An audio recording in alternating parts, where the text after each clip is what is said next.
I remember the GFC had a huge impact on me. I was killing it in professional services. And then the tap stopped. And I went, wait, I don't understand. I thought I was winning.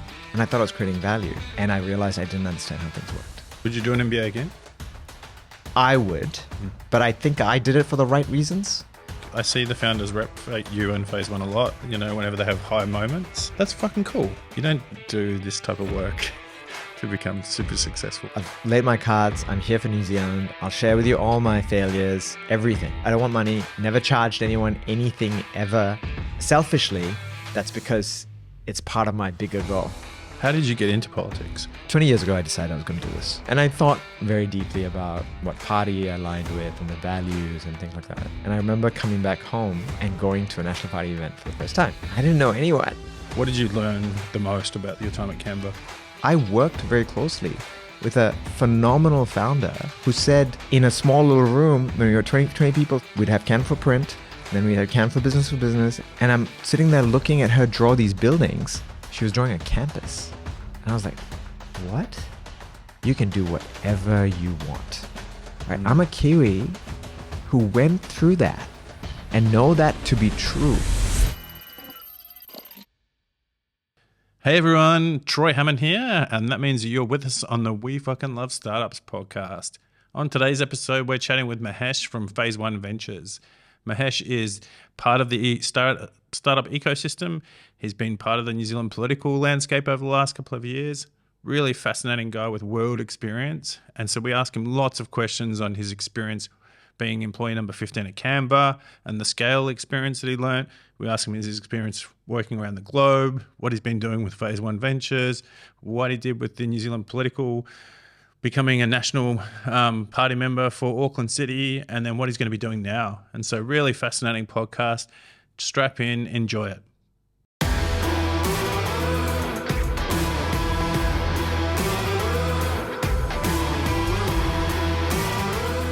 Kia ora.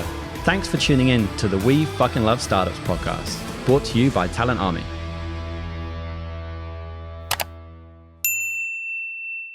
How did you first get to New Zealand back in the day? I was 14 in Singapore.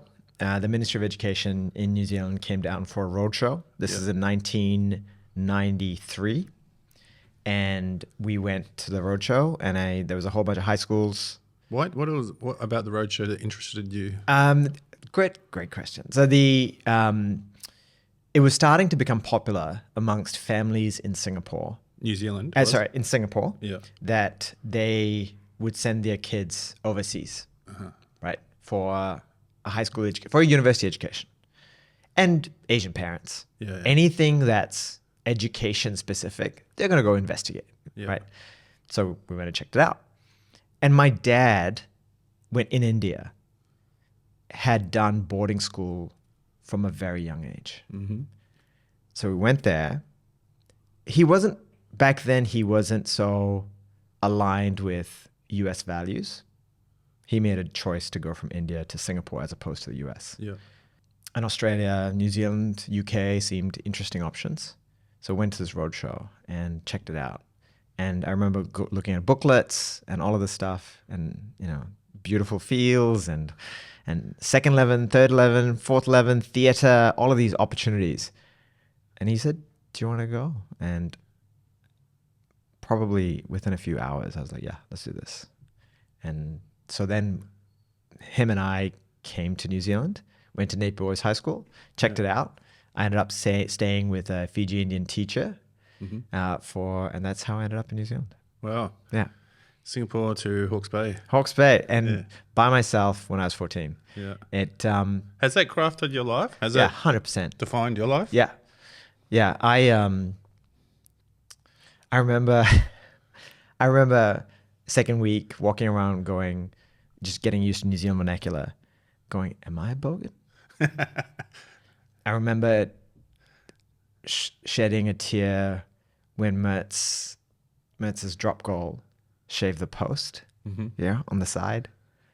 I remember going to high school, going to Napier Boys and learning sport and working my way up from the seconds to the firsts. Going to my first social, I didn't even know what a social was. I'm in the bus with all the other hostel boys, because I lived in this, and I'm like, what am I doing? I have no idea. Surely you had a suit on by then or something.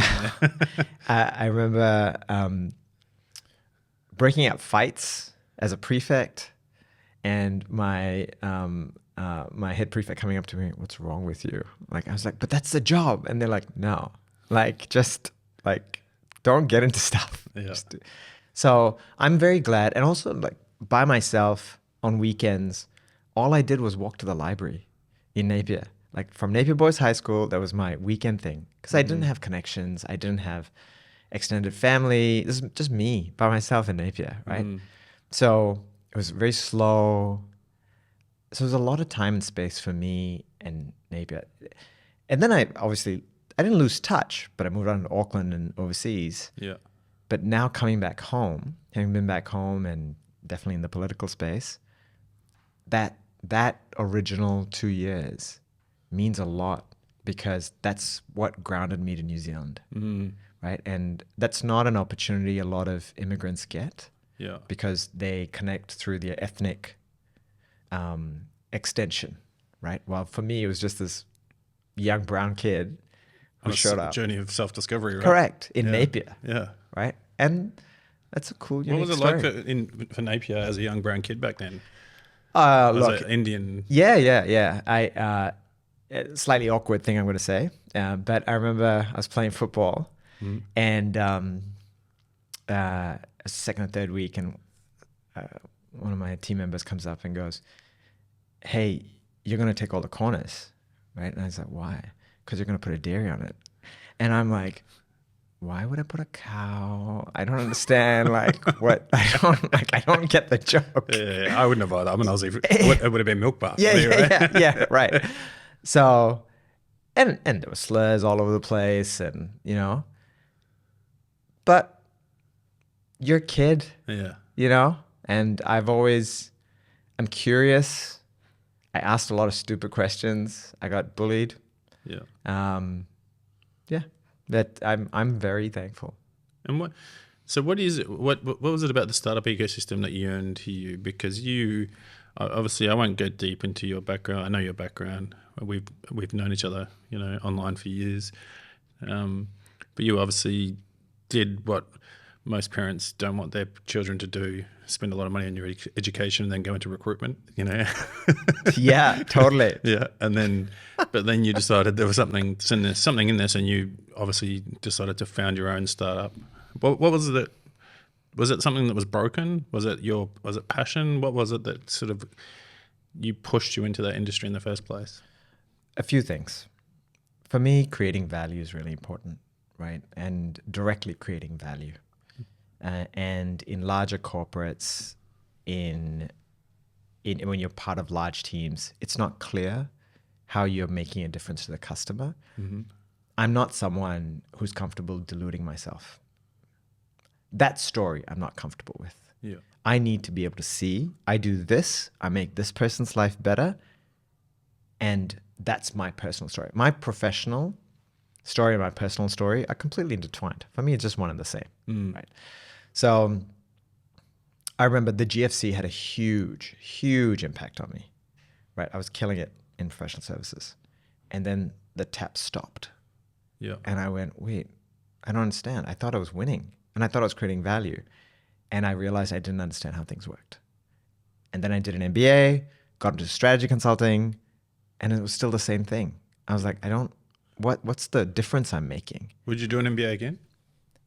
I would, but I think I did it for the right reasons. Yeah. I did it because I didn't understand how the world worked, right? How the economical world worked, not the spiritual world, but the commercial. The strategy of economic world versus the tactics. Right. Yeah. Like how does marketing connected to strategy? How's connected to finance? What are the levers? All of this stuff, right? So after getting strategy consulting, still feeling like I didn't create value, I was like, okay, I should do my own thing. And in my MBA course, there was a few people like, hey, startups. This is just after the Facebook had come out, right? And the Facebook. The Facebook, right? Yeah, the Facebook. Yeah. And I was like, oh man, I've already missed the train on this. But let's have a crack. And then you just do more and more. And so it was in 2013 when I was like, I think I need to connect straight to core value. I sacrificed a lot. So you're in Sydney? I'm in Sydney. Yeah. And I sacrificed family relationships. I was in debt.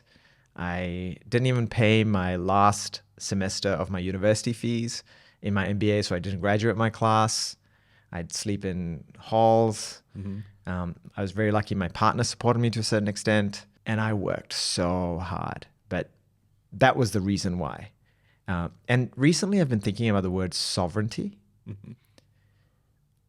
That's what my dad taught me as well. At the end of the day, you are held accountable for you. And I think I was searching for, how am I sovereign, right? Like, how do I know I am creating enough value that I can stand for myself? And it's something I've been thinking a lot about recently, about entrepreneurs and New Zealand society in general. Yeah. How do we ensure people are as sovereign as possible?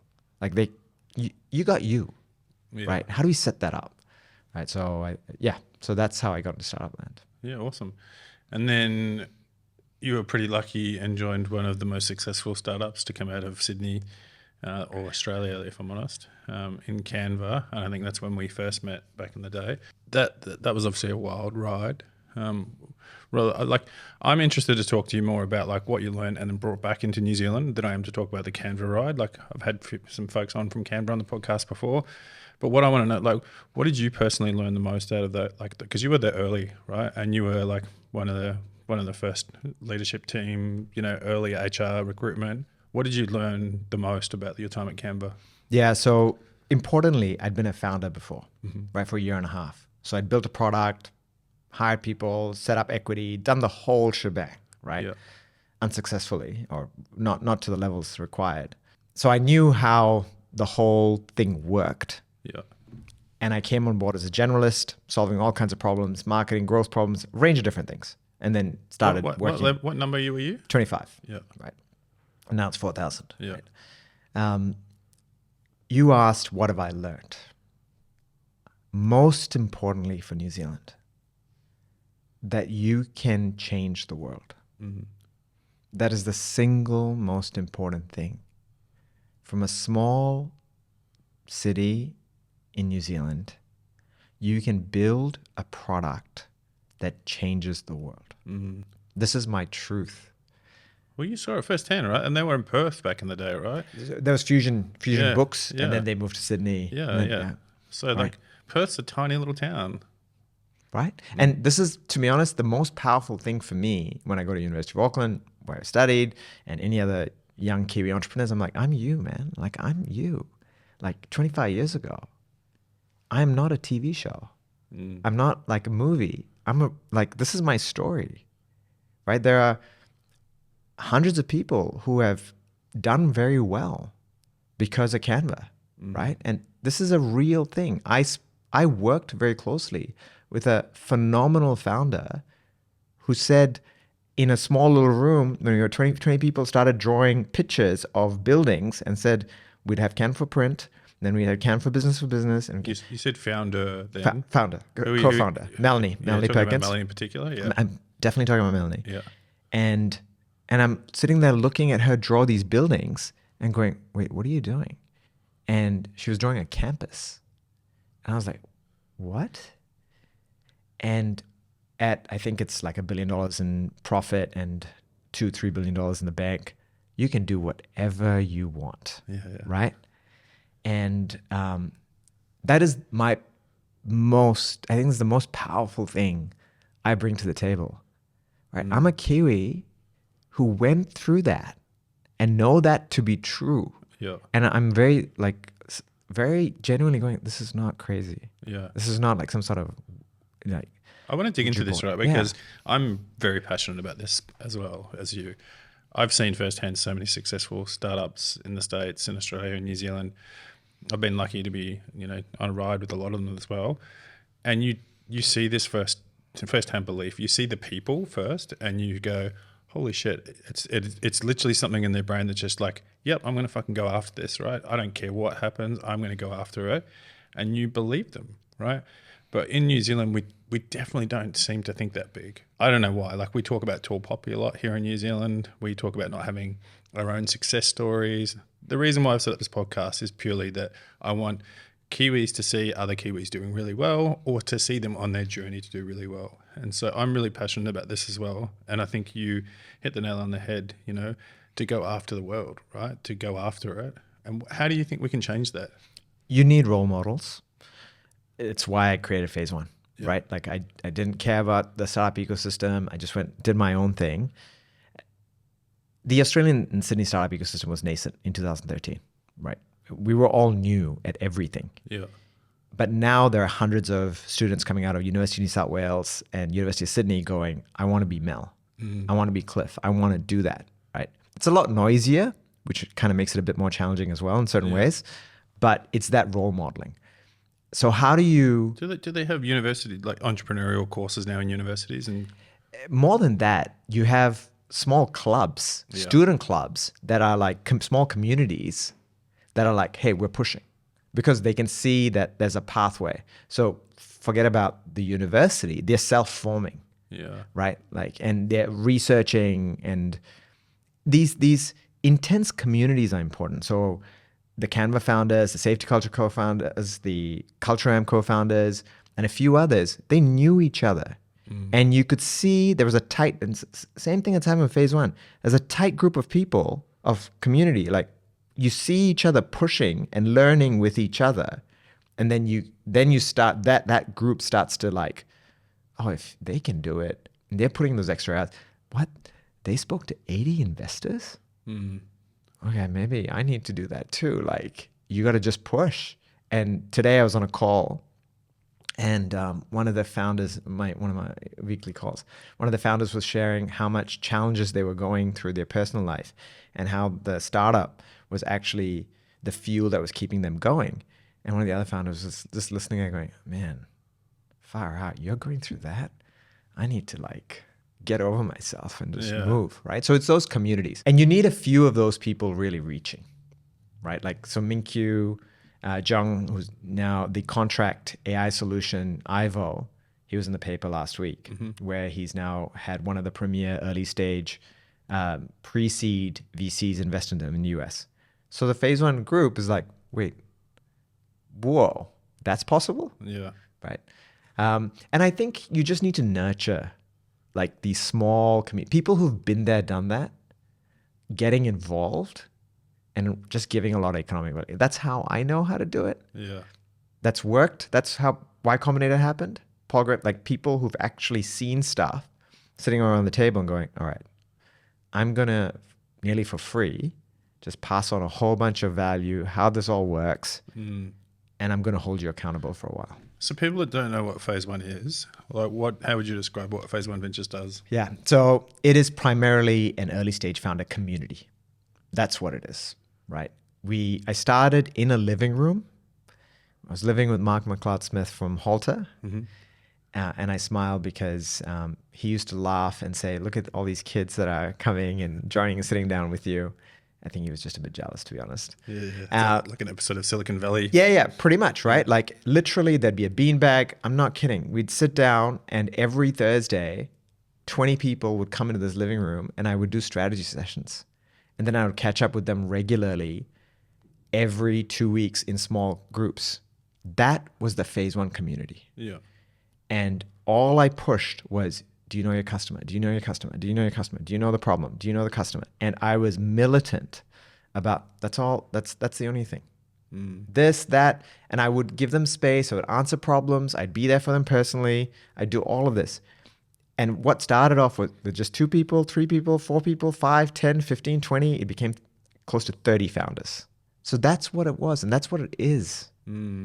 Because I believe New Zealand has the talent, entrepreneurial mindset to build multi-billion-dollar businesses, change the world. Melanie Perkins, like you said, 23-year-old woman from Perth. Yeah. We're no different, right? Okay, but you don't know a lot of things.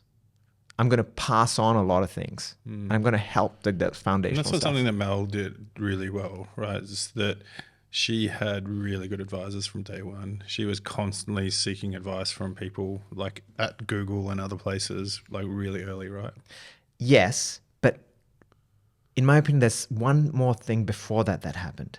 She spent 5 years on Fusion books, right?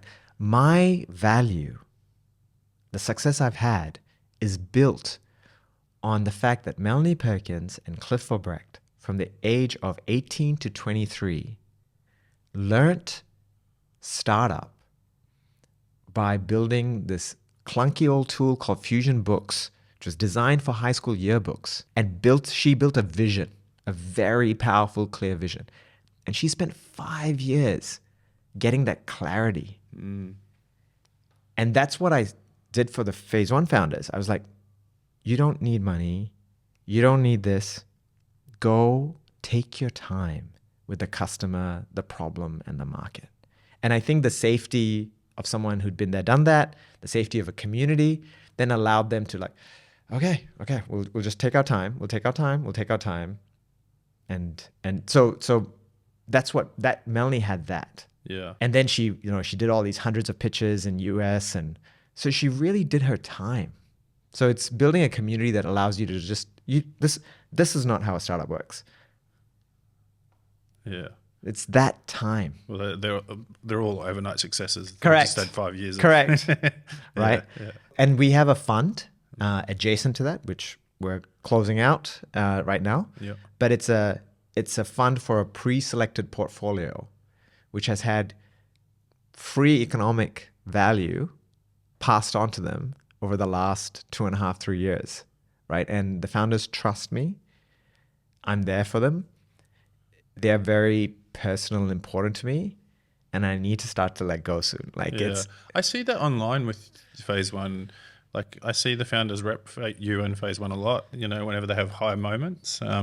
That's fucking cool. I really love that bit. And I love that because I know people behind the scenes, you don't do this type of work to become super successful, rich, and you do it because you love the ecosystem and you want to help the GDP of New Zealand, right? And so it's cool to see people give that prop, back when credit's due. Yeah, I mean, these people are really important to me, right? Like, New Zealand's very important to me. Like, I love New Zealand. I have a job to do in regards to making it an even happier place. Yeah. And these are the people. Yeah. What do you mean by making it an even happier place? Why the word happier? Yeah, we have an imagination that we're kind of like Norway, Sweden, Denmark. We have an imagination that a healthcare system should be this way, that education system should be this way, that inequity should be at these levels. We have all of these imaginations. None of that is true, right?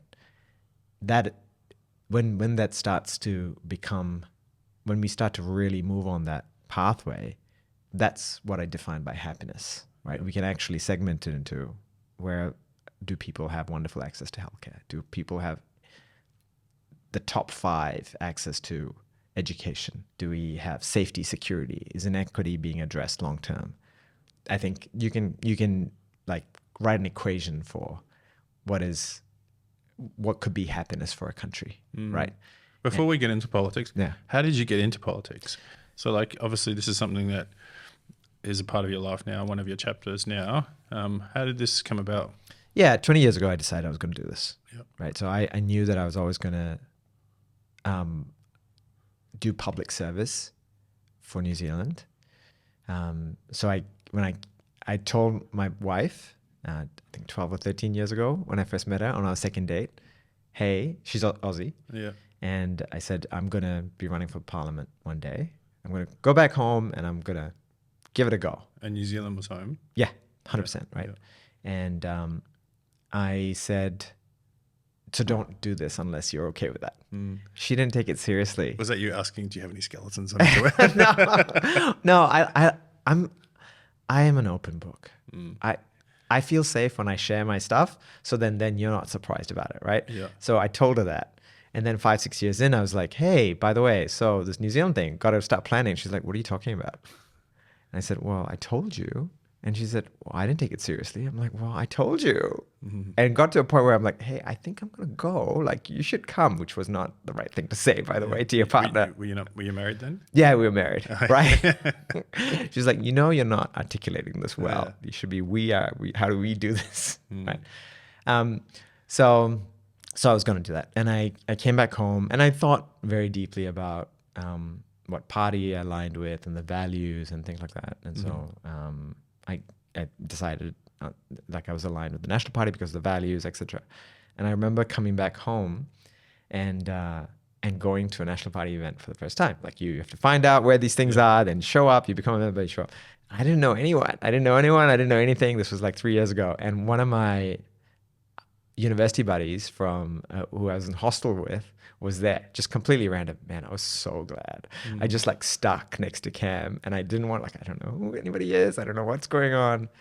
So that's how I got in. And then you put your hand up, you learn how things work, you learn how the system works. I did a public policy postgrad at the same time, just to understand government a bit more, and just keep pushing and keep pushing, just like I've done everything else. Like, I think I want to go there. This is the reason why. I'm very clear why. There's a lot of the how I don't know. So is the path still there, or is the want still there on the path? Yeah, absolutely. Yeah. Like it's part of making a difference in New Zealand. Yeah. For those that aren't Auckland Central, you got quite a few votes, man. I did. Crazy. Yeah, congratulations. I know. Like it's. I was surprised because I knew I was waiting for when the results came up and I was like, holy shit, well done. It was actually really close. It was a tough gig too. Like it was, that would have been a big win. It's home to me, right? Auckland Central's home. It's quite extraordinary, right? The notion that so many people tick next to your name. It's an incredible privilege. Yeah, it's very humbling. Very, very humbling. Hey, so I largely don't talk about the politics on the podcast, but I'm fascinated by politics. So I'm going to talk a little bit about it with yourself. What I loved when I saw you nominating for national is someone coming from the startup world where we celebrate success and failure, where we celebrate learnings from failure, right? And not to say that I know much about your failure past or success past. I know obviously your success past, but it was just a good moment for me because I'm really worried that politicians that we get into positions of power now haven't had opportunities in their life to really test themselves through failure. And that's because we have like a homogenized type of person that tends to get into politics now. And so I love the fact that someone coming from the startup industry that had success and failure and just seemed to me like an honest everyday person versus someone that I couldn't trust because I didn't know if they'd push themselves to that path where they had to make a decision under pressure. And so keen to talk to you like a little bit about that. Like, what do you think were the benefits or would be the benefits of your history and your career going into politics? Yeah, a lot, right? But you're right. I think it is a little bit unusual. I am fortunate. I've seen how the global markets work. I've seen a lot of things overseas. I have that frame of reference. It's a weird story of this kid coming down to New Zealand from Singapore and Napier, 14, speak 2 different Indian dialects. I'm a proud New Zealander, but I have this overseas frame of mind. I've done a whole bunch of stuff, tech, blah, blah. Very weird story. The thing about New Zealand that we need to own is we're a small country. So getting into places of value or places of platforms where we can speak up is not hard, right? So the competition levels to get to those spaces relative to India, US, China, Europe, France, it's not crazy, right? And a government is a big part of any country. So consequently, because we're a small country, we don't have many enterprise, we don't have crazy number of athletes, we don't have entertainers, we don't have anything. So then I think government takes a disproportionate amount of attention relative to other areas, right? Like in the US, you'd have all the movie stars and athletes and NFL and this and that. But we don't have all of that in a loud way as much as relative to other countries. Yeah. So then it becomes an attractive beacon for someone who's young. And I've met many young people while I was campaigning. And I was like, don't do this, please. Yeah. Right? Don't. Please, like, I don't care what party you join. Go out. Live. Understand how the world works. Come back. Yeah. We need you to come back. And then have that global perspective, because New Zealand needs to really maybe restate itself. Agree. Yeah. From a global perspective. So well, what's our independence as in the world right now, right? Like we used to be green New Zealand. What was the slogan? I can't even remember it now. Is it clean green New Zealand? Yeah, clean green New Zealand. Yeah. I mean, we're not that anymore. So what is our hallmark on the world now? I'm not 100% sure, but yeah, I think when I'm thinking about a lot of politicians in New Zealand, I'm looking at them and I'm thinking, well, what do you have to offer me in a, like, so if we equate, which is going to be horrible, but if we equate New Zealand politics to like startups, right? I would say we're at the precipice of potential scale problems, right, ahead of us.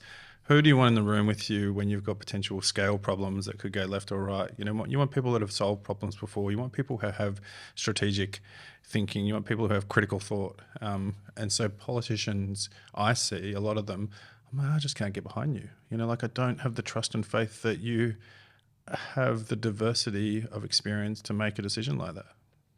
Yeah, look, and it's not for me to assess anyone, right? Yeah.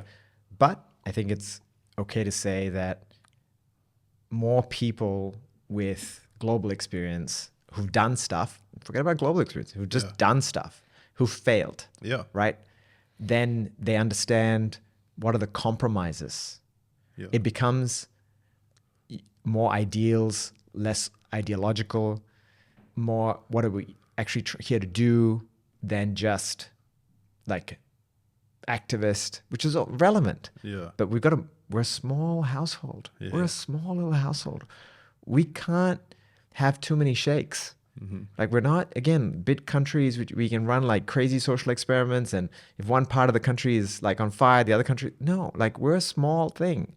So we need to like move forward and make sure that we're resilient. Yeah. Right. So having more people who've like done a bunch of stuff and failed is a good thing. I agree.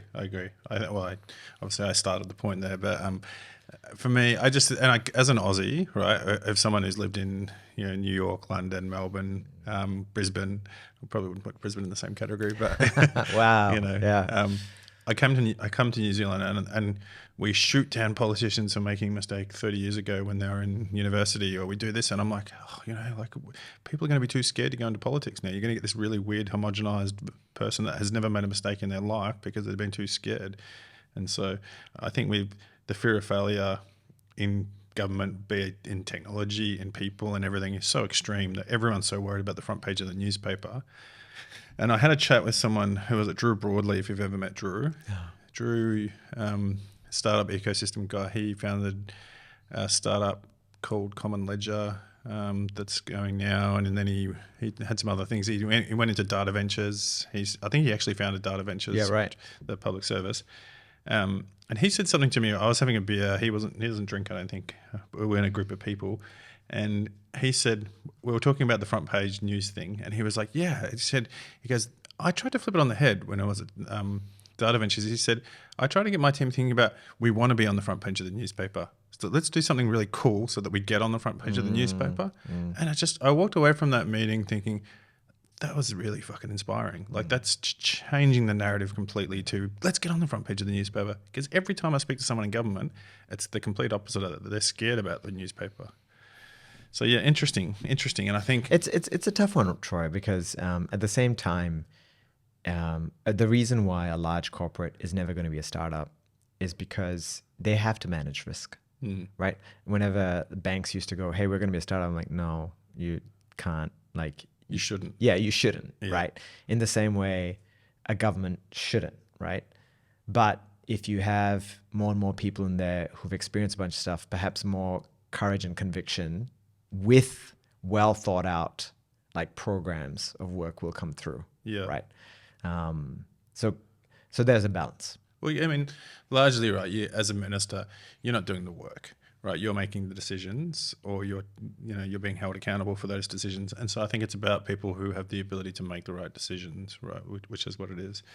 Like, one of the big decisions for me and for government and for the startup ecosystem right now is how much do we invest in the ecosystem now in a recession, in a government cutting funds everywhere across the board, like what is it, 5%, they're going to remove from government up until June. A lot of places, like their funding's being stripped. And I was talking about this in the last episode, actually last week, with Catherine from Creative HQ. And I said, the thing we learn in the private industry is don't waste a good recession. Very good. I would say this to the government right now, your mob, National, don't waste a good recession in terms of investing in the startup ecosystem. There's so much return on investment. We're at the very precipice of just starting our journey in tech, and like 2.5% GDP. What is it, 1.5 or 2.5? Like we could really exponentially 10 times that if we invest really heavily now. I agree with you. And I think you'd probably agree as well that where innovation really comes from is leanness, right? It's not necessarily a surplus of resource that brings innovation. I agree. Right? Yeah. You need the surplus once you've worked it out. Yeah. My suspicion is this leanness is going to generate things. So what should definitely government be doing, which I think Judith is doing a fantastic job of, is celebrating the space. Yeah. Right? And going, hey, this is a thing.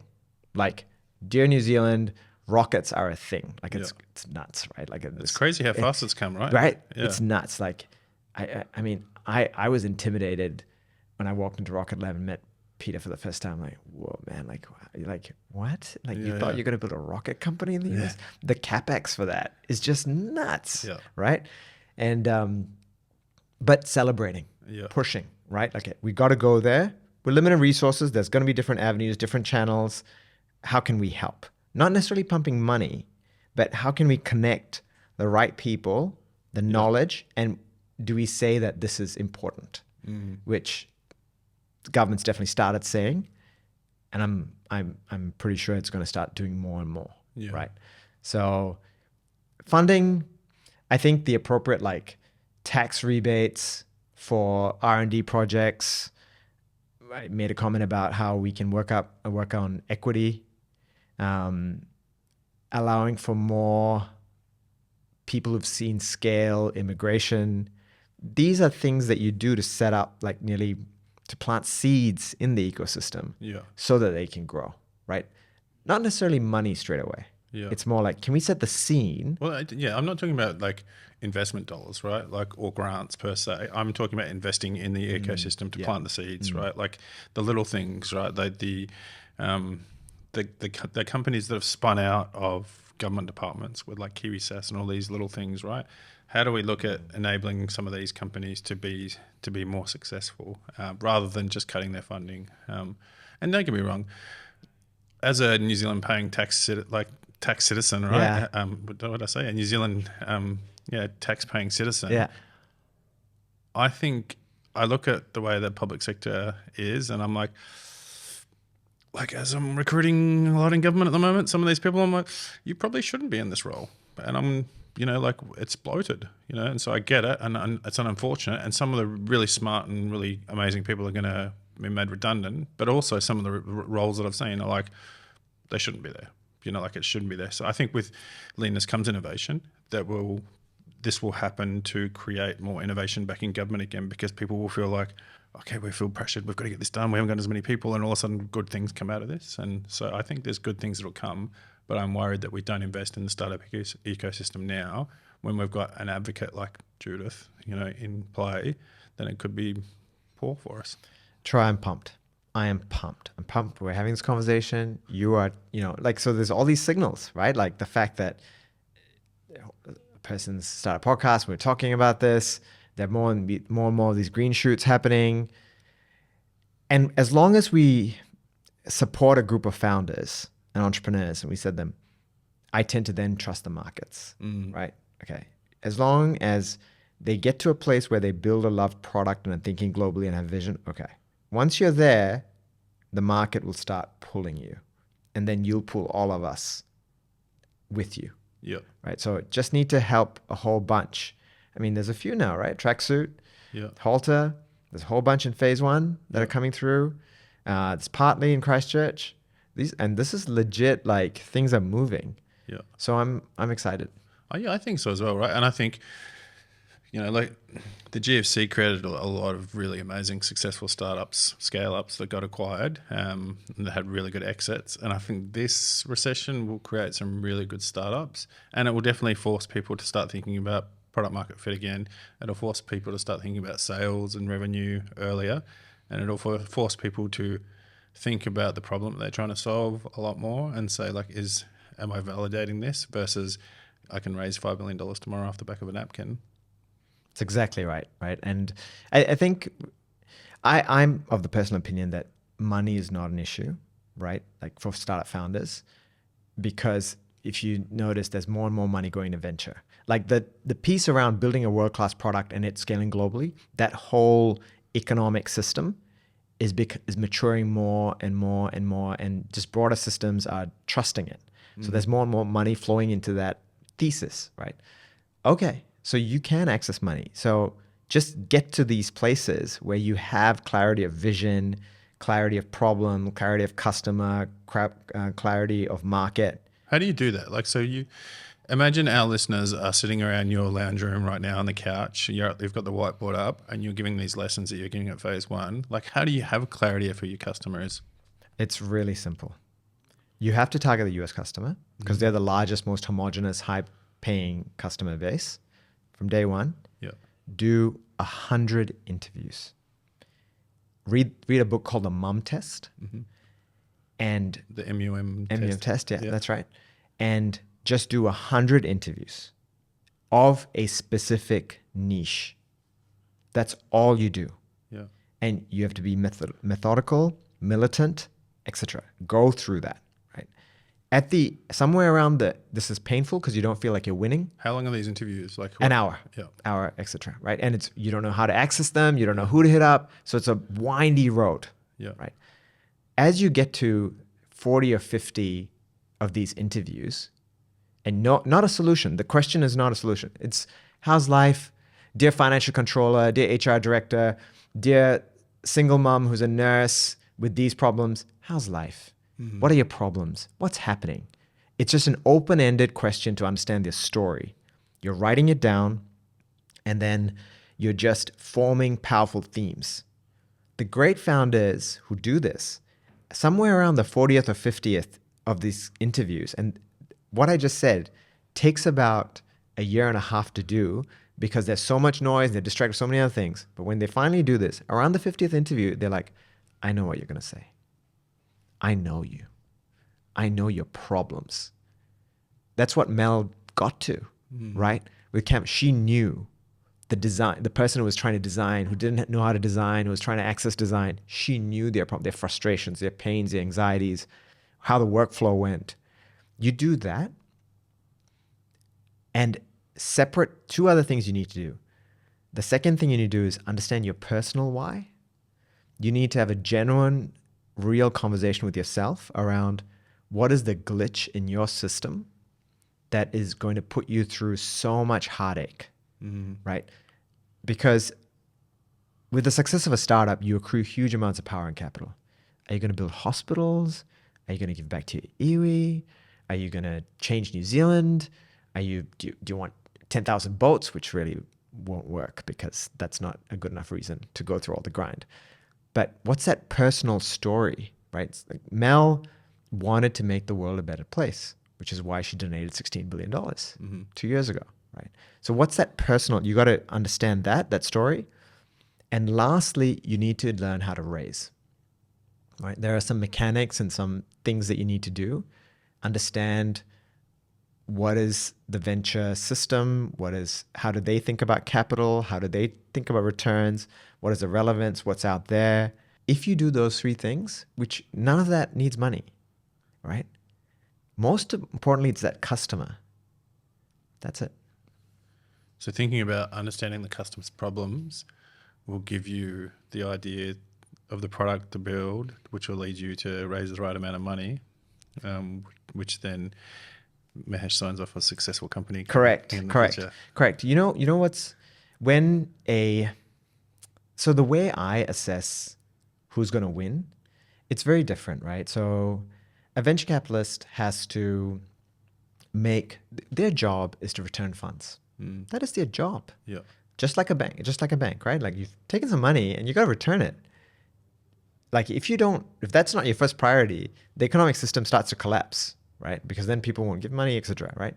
So they're making forecast assessments on this story that they're hearing. Really, who knows? But that's their job. Incredibly hard. And over time, experienced VCs will be able to pattern match and signal read, right? Okay, this is the right thing. I'm in the privilege and the fortunate position. I don't think about forecasts. I think not the lag metrics. I think completely on the lead. How customer obsessed are you? Are you in this for the long run? Do you have personal runway?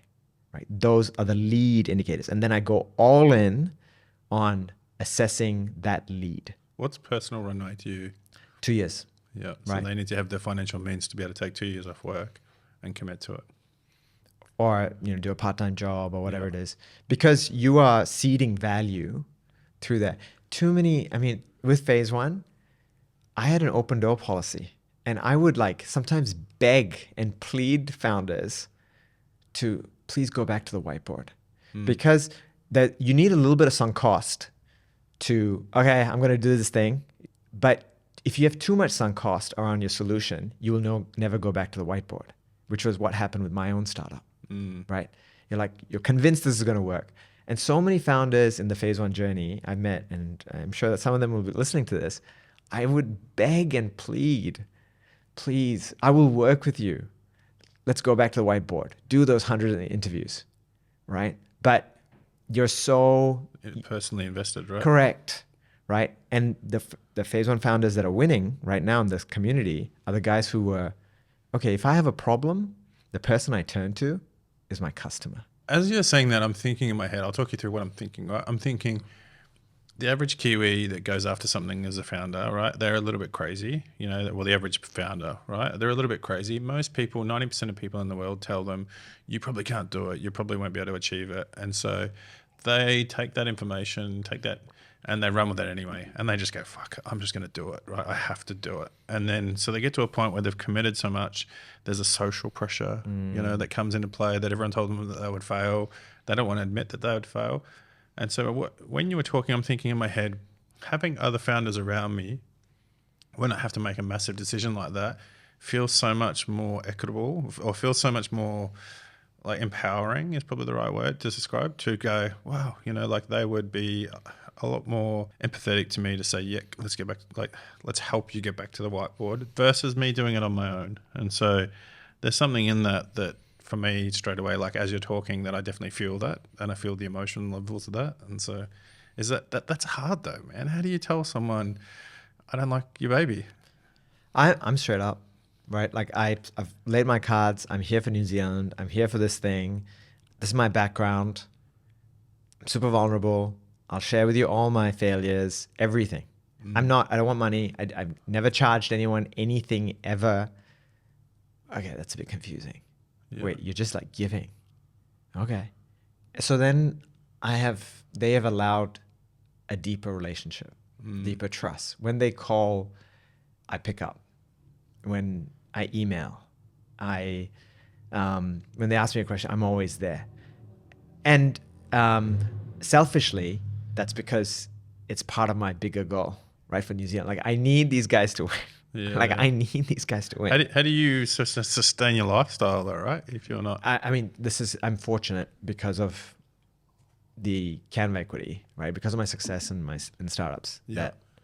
That you've got your 2 years. I do. Yeah. Right? But it's still odd to do this, right? But I know that if you have a thesis, if you have good first principles and you follow through. When I started this whole experiment with PhaseOne, and I'm very glad GD1 was an anchor investor and they like some semblance. I didn't know if it would work. We actually spoke early on, right? Like, and I was like, hey, this is kind of what I'm doing. I built a small little recruitment company and gave it away to students to run to pay for the costs of PhaseOne. Like nobody even knows all this stuff, right? Because I was like, no, I'm not going to lean on people. I'm going to do it my way. I'm going to do the work and build it ground up. So I think the trust I've been able to forge has really allowed for that. And and I'm fortunate. And it's working. Like it's working, Troy. Like these startups, I think 10 out of the first 15 members of the community have had institutional VC funding.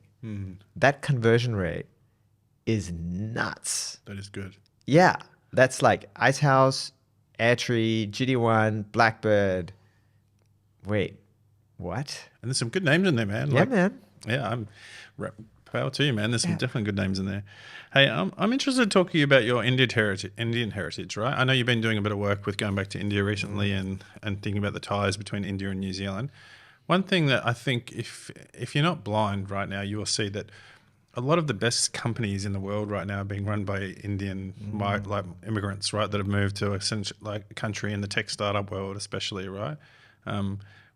We have such like the relationship between India and New Zealand feels like it's just flourishing. It's getting better. We get a lot of really talented people move out this way.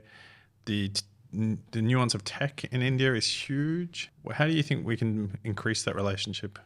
Just like anything else, learn about Indians, right? So New Zealand doesn't, like there's an election this year in India. And I don't think the wide variety of New Zealanders know that. Everyone knows that there's a US election, that's for sure. Yeah. And the UK has got an election this year too. Yeah. But the Indian election's a huge thing. To understand that India's like the Europe of, like there's so many languages, so much diversity within India. Yeah. Understanding that. When you speak to an Indian, like just like anyone else, like just ask their story, where they came from. Those micro pieces go a huge way. And the benefit is India and Indians, and one of the reasons why they're doing well is we come from a background where it's open sourced, right? Like it's democratic, English, it's accessible. It's an ancient civilization with a lot of stories, and which were part of our background, where we were taught around very deep things around what's the point of life and what's your role in the world. Like those kind of guidelines and stories, which religion brings as well. Like, in many ways, this discussion is a very live discussion in India at a very young age, right? So I think that allows for a level of access. If you ask a certain group of questions, it's not so normal from a Western perspective, which is much more systems oriented and discrete, to ask this kind of fluid questions, but it's quite powerful. And in a decentralized world, these things become really important, right? Like, what is your why? Who are you? What are you up to? What's your, And so asking those questions are quite powerful. Yeah, interesting. And to be really blunt, India is going to be a superpower of the future. And if we're not supporting a really great relationship with India, we are idiots. A simple thing, cricket, right? There is the Chennai Super Kings, an IPL cricket team, has 3 Kiwis in there, like 3 Kiwis. If you go to their Instagram account, it's just Indians, right? Like that's an easy pathway to connect. Like if at some point Wellington, actually I don't know what the local cricket team is, Firebirds, if they formed a relationship with an IPL team, huge, right? Simple. Have a couple of ambassadors, start the social connections. That will end up in huge economic value for everyone. So it's the social stuff, right? Like, who are you? Where you come from? What do you eat? Why are you doing that? What's happening here? What's your frame of reference? Yeah. We India's our third most populous, third most supported country on the podcast. Is that right? Yeah. Really? Yeah. Yeah. It's really interesting. It's like New Zealand, America, India, Australia. Troy, 1.4 billion people, average age of 28. The consumption, competition, demand, and I have to say, GDP per capita is still really low, not sophisticated relative to Western standards, etc. On the average, but the acceleration and the growth is just breathtaking. Like when I went to India about 2 months ago, I was just like, whoa, the consumption here is like, and people are like moving. Yeah. Very different from the India I knew from decades ago, right?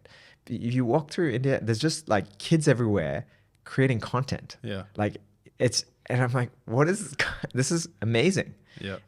It's going to be a bit of a challenge for us to connect economically and commercially because, you know, it's more relationship based than rules and regulation based. So, you know, I've been in situations where I'm like, wait, the meeting was an hour ago. What you just walked past and just said 5 more minutes. Like how am I supposed to function? Yeah. Like plan my program, project. But that's the same with Japan and us. Japan would think that about us in New Zealand, right? They would be like, you guys are really unprofessional and tardy and, you know, like you're not, like that they have like ceremonies like for business meetings. Like you worked in Hong Kong. Tokyo, right? Yeah. So it's... I agree. And this is the benefit of New Zealand, right? We're small, we're open, we're young, we're entrepreneurial, we're willing to learn, we're willing to do things. We're not judgy. Like we don't have strong opinions like US or UK or maybe even Australia does. We're like, okay, like we're a small player. We're proud. Let's have a conversation. Let's get to know you, right? So if we can do that Mahi for the first, like any entrepreneur can put in the Mahi for about 1 year to 3 years, building relationships in India and just anchoring, and it'll be painful and you'll get screwed over and you'll get messed up for sure. Yeah. If you do that, the upswing is massive. New Zealand is just an API, right? Like, and we need to think about it like that. That's very good. That's actually really good. Yeah. Hey, I'm not sure if you've seen this season so far. But we've been doing. A guest from the previous episode is going to ask you a question, and so Catherine Taylor, who's the Chief Executive Officer of Creative HQ, has asked your company or your thing. She didn't know who it was, by the way. Obviously, does a lot where it benefits from the ecosystem, whatever it may be. She wanted to know what you personally are doing to give back to the ecosystem now. Like, what's something that you're doing now to give back to the ecosystem? Yeah. Obviously, PhaseOne was this huge piece of work that I was just a whole bunch of giving. I am tired of doing that. Yeah.